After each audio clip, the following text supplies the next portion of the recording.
వచ్చుకుంటున్నావు. దివాలా దివాలా దివాలా అని నీ దిగజారుడు వ్యాఖ్యలతో ఇవాళ తెలంగాణ పరిస్థితి ఇదికి వచ్చింది.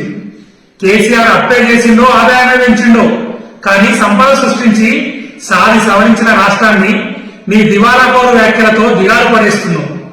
పద్దులు గెలవని నిన్ను పరిపాలకులు చేస్తే శాంతం రాష్ట్రాన్ని సంకనాకిస్తున్నావు. లంక బిందెలు ఉన్నాయని వచ్చిన గాని ఖాళీ కుండలే ఉన్నాయని మాట్లాడితే ప్రభుత్వం నడిపే అనుభవం లేదు కదా, నేర్చుకుంటాడేమో అనుకున్నాం. కానీ నువ్వు ఎక్కిన గడియల్లో గాని అన్ని ఎంతకే నడుస్తున్నాయి. తెలంగాణ వచ్చినాక జర తెల్లగా అవుతున్నాం అనుకుంటే నీ ఏడుపుగొట్టు వ్యాఖ్యలతో రోజుకింత రాష్ట్రం ఎంతకే అవుతుంది.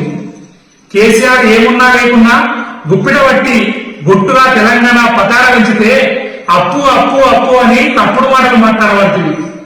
ఏడికి వచ్చే నీ కథ కదా, మళ్ళా గదే అప్పు ముడతలేదు, చెప్పులు ఎక్కపోయే దొంగ లెక్క చూస్తున్నారు అని చెత్త మాటలు మాట్లాడే కాడికి వచ్చాయి. 3 లక్షల కోట్ల బడ్జెట్ పెడితే ఆదాయం కూడా 3 లక్షలు ఉన్నది అనుకున్నా గిట్ట మాత్రం చేయకపోతున్నా అని కుడిసెక్కినా అని మాట్లాడబడుతుంది. ఈ మాటలు చూస్తుంటే నవ్వొస్తుంది, కాదు కాదు ఏడుపు వస్తుంది. ఎట్లున్న తెలంగాణ ఎట్లా అని.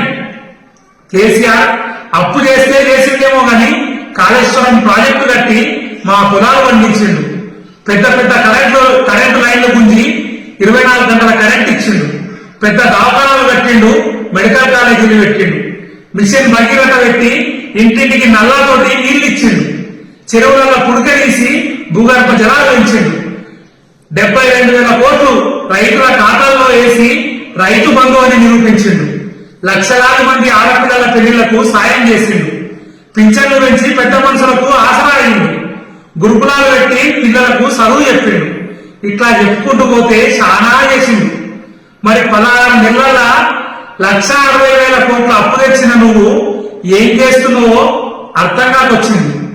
ఏమన్నా అంటే అప్పులు కట్టినా జీతాలు వెళ్తలేవు, మీరే చేసుకోండి, ఎట్లా వంచుతారో పంచుండ్రి అని మాట్లాడుతున్నావు. అన్ని మేమే చేసుకున్నాక నీ అవసరం మాకెందుకుంటది?